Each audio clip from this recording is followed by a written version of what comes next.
Welcome to the Golden State Media Concepts Sex Podcast, a show that examines all aspects of sexuality, from physical to emotional to spiritual. Join our hosts as they discuss age-old questions, common misconceptions, and the latest topics surrounding sex. They'll tackle topics about sexuality from the complicated to the hilarious and everything in between.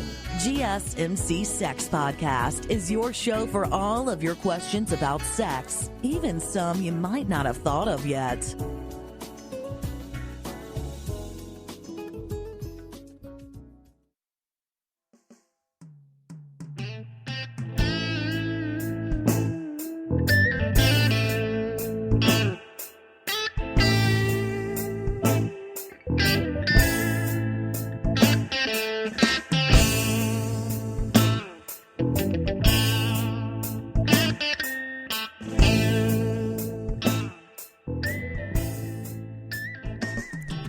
Hello and welcome to Golden State Media Concepts Sex Podcast. I'm your host, John Johnson. Look, in order for you to have great sex, one of the things you need to learn to do is to really connect with yourself. You need to learn what it is to be uninhibited, unbridled enthusiasm for who you are with, and find that center in yourself where you feel freed up and to be able to connect with your partner. And I think all of this stuff starts well before you get into the act of being sexual. Have you thought about foreplay? Really? I mean, have you thought about really what that is about? I know a lot of people like to just jump right into the act, and I know there's nothing wrong with wanting to be physical with your partner, but think about some of the preparation. Think about sex like you would a great meal. You don't just sit down at the table and dig in. I mean, if you are at a restaurant, you still have to wait. You still have to get dressed. You still have to do all the preparation in order to get to the restaurant. I mean, that's part of the process. But think about what the chef does in the kitchen. He's taking each one of the ingredients and they're preparing them to their finest. And then eventually they put it on the plate. And then the plate is brought out to you. You look at it. The presentation is there. And then you dig in, you eat. And you don't just rush through it. You kind of savor each bite. You're really enjoying this moment. And that's how sex is when it's working for you. When you take the time, the foreplay, the connecting with your partner, all of that preparation.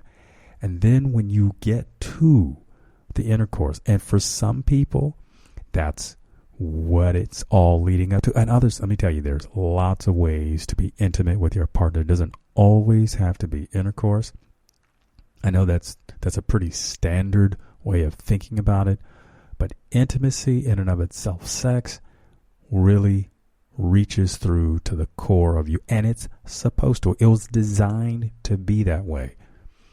You ever notice that when we try to be shallow about sex, then one of the things that happens over time is we become desensitized by it. When what it's really designed to do is to help us connect with ourselves and in turn connect with our partner, because you are giving your all, your 100% to that moment, to those moments, to all of that intimacy. Remember, that's what sex is about. It's not about these quick moments. And I know from time to time, it's great when you don't have to go through all the preparation. You just have this intense heat of passion. It hits you. But I'm not talking about those moments right now. Those things sometimes can be part of your fantasy. It can be part of your ongoing fantasy that you have, like called the hit and runs, as I say. But for those times when you really want to feel it, you want to feel like you feel when you've had a great back massage. Most of us, when we've had a really good back massage, we just fall asleep because it has just gotten us so relaxed that the very next thing we want to do is just zone out into that sleep space. I mean, we sense things around us, but you really worked out all the tension, Good sex is like that too. You have all of that work that you put into it, and then there's the release. Have you ever thought about the lead up to when you're having those intimate moments, the impact that the right music has on this whole scene? Name some of your favorite songs. I want you to put them down on a list and think about the songs the music that you would like to listen to. Whether it has words or not, maybe there's a particular artist that has a vocal quality that really resonates with you and that gets you into that mood, or maybe it's the lyrics of a particular song that helps communicate the message that you want with your partner. Put that on and see if they get the idea. You can do a little coaxing by dressing for the occasion, maybe setting the mood with whether it's candles or putting flower petals on the floor, leading up to the bedroom, whatever it takes. Or maybe there's a certain aroma that you have, certain cues, certain things that say, okay, this is going to be a romance night, or afternoon, or morning, or whenever your favorite time is. See, these are the times that you want to learn how to connect with your partner in that real, special way. So give in to that. Surrender to those kinds of things, because those are the special moments that make being with your partner memorable. And I'm all about creating new memories, things that will last and make you want to do this over and over again. That's why it's so nice to be a human, because human beings are the only ones who have sex for pleasure. So like I said, you've created the environment, the atmosphere. You're connecting with your partner. You've got your favorite aroma. And what brought it on? Was it a massage that worked it out for you? Was it taking a bath together, or maybe a shower? Some other activity that you did as a couple. And now, as you set the stage for being with each other for the duration, what's it going to take to get you to the next place? Is it that you're going to give that look, that way of that nonverbal communication that says, hey, we need to do this? If you haven't developed that with your partner, that's another something I want you to develop. From that list, I want you to think of a song that you two could have that signals a cue. I want you to think of the environment that you want. Is it going to be your bedroom? Is it a hotel room? Is this something you're going to go on a vacation and do? And I want you to develop that nonverbal cue that it's time. Every couple should have that. You ever think about this when you look across the room and you see your partner and those nonverbal cues kind of say, okay, hey, we need to go off and do something else for us. This is a time when you can put that into play. And this is why when people have that connection, that it's so sustaining, because this is special. This is something that you and your partner have. No one else knows. Just you and your partner. So if you're having a little challenge getting jump started with the whole notion of being able to create this with your partner, sit down and talk about some fantasy moments, some ideas, and work those out. And you could draw on some other moments that you've had together that have worked and include those. And say, create a script for what you want to have happen. Just like you would. I mean, put some detail in it. Talk about how you want it to start and how you want it to end. See, this is a very interesting conversation that you could have with your significant other. You're going to create your fantasy. Whether it's dinner, whether it's wearing a special outfit, whether it's going away, maybe it's just home in the shower. A special opportunity to be with your lover on any particular day that you want. You don't have to wait for Valentine's Day or a birthday or something like that. I know those occasions are really special, but I think you should learn to make you and your partner a priority. And how about we start with right now? How I'm going to take a break, and I'll be right back.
Hello and welcome back to Golden State Media Concepts Sex Podcast. I'm John Johnson, your host. This in the last segment, I was talking about a scene, a scenario that you could create for yourself and your lover that's going to give you an opportunity to have something fresh, something special. You know, there are things that might block that from happening, and I think one of the words that I would use to describe that is being inhibited. Now, inhibited means being blocked, simply that. And when it comes to sexuality, you know, there's a wide range of things that people do in their sex, in relationship to each other. But being individuals, we all have our comfort zone. And how we come about being comfortable in sex could have a lot to do with our experience or how we got exposed to it. Now, some people who are exposed to it, looking at pictures of others or in magazines or reading it in books, might be experimental, at least from the standpoint of what they see as an example, and might be a little fearless in that regard because they see it demonstrated.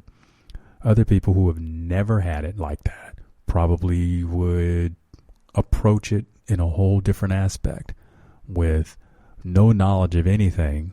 There's almost this sort of maybe almost anything goes. And maybe they develop a comfort level based on a relationship to pain or not.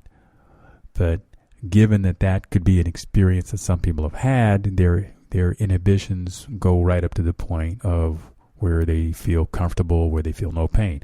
Other people, pain is part of their sexual experience. And based on these kinds of things, and you know, there's another aspect to, you know, how people experience sex, how they get introduced to it, how their inhibitions become part of their experience. And if they're with a partner who, let's say, has less inhibitions, or they're, say, uninhibited, then you might be a little bit of a mismatch. And the way to get around some of these obstacles definitely is to talk about what your comfort level is and why that may be. And if they have an answer as to what their comfort level is about, then you can have quite an in-depth and quite a lively conversation about the subject. If they don't have access to that, then you might find yourself limited as to what they can really describe to you other than just how they feel. Now, dealing with inhibited individuals, if you have a partner like that, it really comes down to trust and developing a very close relationship so that the person knows that they feel safe. And by safe, I mean emotionally and physically safe.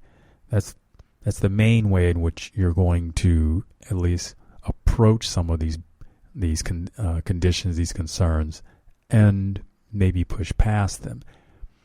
And what I would say in any regard is you want your partner to feel safe, and when their being uncomfortable reaches a certain threshold, and you could use a safe word, which is something that many couples have, so that when they reach a point and the one partner feels uncomfortable, then we know, all right, this is where we stop. This is our limit. And you have to be willing to take that to, say, maybe several different stages, meaning on one day in particular, we work up to the point where they feel comfortable. And you may have to do that a few times and then agree to go another step beyond. Whatever that next step is, you can, and if you're comfortable enough with having the conversation, then maybe you can even write it out so that you use it like a guidebook, as if to say, look, this is what we're going to do. And just seeing it like that sometimes lets people know, okay, like those who would see it in a book and read it and learn from it, then you can sort of create your own playbook, so to speak. You know, this is very personal and private. That's just an idea. But again, when we're dealing with inhibitions and people that have their limits, sometimes it's really about understanding how that came about for them. Was it something that they saw, and because they saw sex performed a certain way, that's how they understand it, and maybe they don't know that it can be done in different ways? Again, conversation can bring that about. Is it about looking at pictures? And was it something they might have seen in a movie or films? And, you know, there's something that happens too, and a lot of people have had this experience that maybe they saw somebody having sex and it wasn't something that they really understood. I think this happens with children sometimes. Their parents are having sex. It's something that they've never experienced before. And with all of the sounds and things that go on about it, these aren't sounds that we normally hear. And they may even sound like, to the untrained ear, it may sound like it's painful. So if kids happen to see or hear their parents having sex, and with that experience, there may be some, not mystery, or not just mystery around it, but there may be some fear around it. Say, imagine you're in the midst of passion and your kids walk in on you. It may be an awkward moment. And how would you imagine that image in the kid's mind? Like I say, sounds of passion for many people sounds like they're in pain. And to someone who isn't initiated to what sex is, that could be a traumatic experience. So that could be a limiting factor. That could make a young mind kind of go off the scale in not understanding this whole thing. Another thing that happens in developing inhibitions is it could be conversational. If someone has had a sexual experience that wasn't, say, very rewarding, then a conversation with that person may give you the idea that it's not something that you would want to do, especially if you're inexperienced in it. Because what do you have to compare it to? So if you have a partner, and again, you got to be able to learn how to have conversations around this. So if you have a partner who has some inhibitions and they don't want to try certain things, well, again, find out what that's about. Maybe they had a conversation with somebody who said that that's not a good idea and that doesn't work for them. See, the thing about sex, it's very personal. Some people can have a really rewarding and fulfilling experience with something, and for somebody else, it doesn't suit their taste. But it takes, again, being with a partner, someone that you trust, someone who is, maybe they're not always experienced as we would like them to be, but you're kind of also going through this together. You're learning together, and that creates a moment to bond. These bonding experiences definitely leave an imprint on you, an impression in your mind about who you are, what you're capable of. And when you think about sex, where you were at one point in time, and as you challenge yourself to be a little less inhibited and experience a little more freedom, you can see your progress and your growth, and hopefully the joy that you and your partner experience. I'm going to take a break here, and I'll be right back after that.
Hello and welcome back to Golden State Media Concepts Sex Podcast. I'm your host, John Johnson.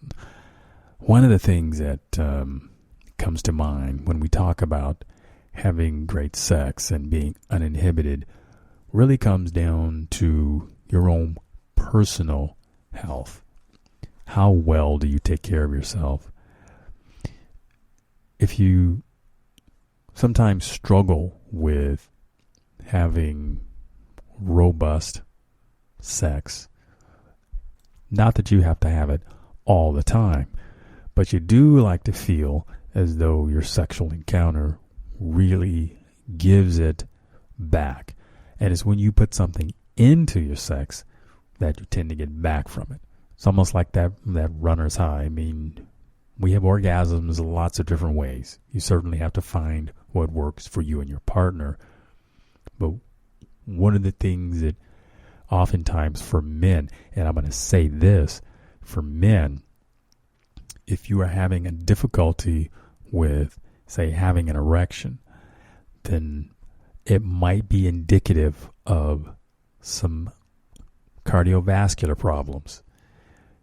If you haven't been to the doctor in a while, then it's an opportunity, that's a signal that you might want to go see them. And here's why I say that.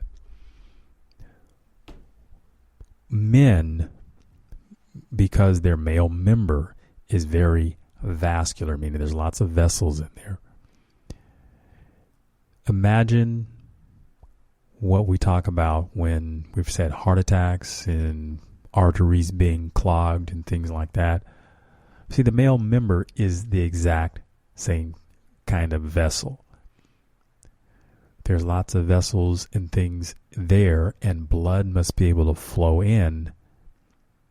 And if it's blocked for some reason with plaque and all the artery clogging things that happen because, say, maybe you don't have a healthy diet, then that might be a signal that this is something you really need to get checked out for. Maybe you already know this. There could also be the possibility that if you have medications that may make it difficult for you to have an erection, then it's possible that maybe a switch in medications, or it may be the signal that you need to deal with whatever is causing you to be on the medication. Maybe it's something that you can get off of once your health returns. And if it isn't one of those medications that you can stop taking, again, do all of these things with your doctor's advice. I wouldn't say you should do this on your own at all, because remember, they are the medical health professional. They are trying to help you get to your your best health. Sex sometimes is an indicator of where you are in terms of your health. If you can't have sex very long without being winded, then maybe that's telling you that you need more cardio. You need to be able to take in air and to breathe, and maybe exercise is the best way to do that. If, as a woman, and I say this to women specifically, if you are having difficulty achieving orgasms, now there are, again, lots of reasons why women don't have very strong orgasms. It could be inhibitions, it could be psychological, it could be physical, emotional, all of those things are combined. And it's obviously an opportunity for you to visit with your doctor or a psychologist or anyone who is trained to deal with whatever conditions you happen to have. But be willing to do that, because not enjoying your sex is, well, frankly, that's not the way it should be. You should be able to enjoy it just as much as your partner. And if something is going on for you, then be courageous. Feed your courage, not your critic. Don't assume that you're a bad person or anything like that because you aren't having good sex. There could be some reason behind that. And I'm saying that to the men also. Sometimes these things are hidden, but we have to be courageous and take it on. We always do better when we are armed with information. I know there are lots of people out there that are afraid of going to doctors because they're just afraid. We have to find some way to get over that fear, over that anxiety around that, so that you can get better. I think a lot of people know when they're ignoring something or that they're in denial. So the thing now is to be adult and be willing to face it. If you need a partner, consider having your lover go with you. They obviously have your best interest at hand because they know this is something that would affect them as well. Think about them for a change, especially in cases like this. They would worry about you just as much as you would worry about them if something wasn't right. And it's a bit selfish for you to not take on these things so that you can get better. Because living is very important. You've earned that. That's yours to have and to share. I mean, how sad is it to create all of these fantasies and all these ideas about what you want to do with your partner and then not be around to experience them to some degree? I know lots of times we create ideas and we're not able to do everything, but what we're trying to do is really create something that's going to create a bond and new memories and inspiration for you and your partner. Love making is a great way to connect. Now the thing is to be able to do that with whatever you have and to do it powerfully. Fear stops us from doing a lot of things that are beneficial for ourselves. And this is something to put out there for you to tell yourself, I'm worth it. I'm worth taking care of myself. I'm worth feeling, owning this, and being able to share my best self with my partner, my lover. So again, if you're having a difficult time with that, share that with your partner. Tell them that you need their support. And I'm sure that they would be there for you in every way possible, because you deserve that. So my time is just about up, but I want you to be able to be your best you. I want you to create your fantasy. I want you to get past your inhibitions. Share your best self with your partner. Be your healthiest self that you can possibly be, and enjoy the wonderful you that you are. I'm John Johnson. You've been listening to the Golden State Media Concepts Sex Podcast, part of the GSMC Podcast Network. You can find this show and others like it at www.gsmcpodcast.com. Download our podcasts on iTunes, Stitcher, SoundCloud, Google Play, or anywhere you find podcasts. Just type in GSMC to find all of our shows from the GSMC Podcast Network. From sex and relationships to health and wellness, life and happiness, and even weird news. You can also follow us on Twitter and Facebook. Thank you, and we hope you have enjoyed today's episode of the Golden State Media Concepts Sex Podcast.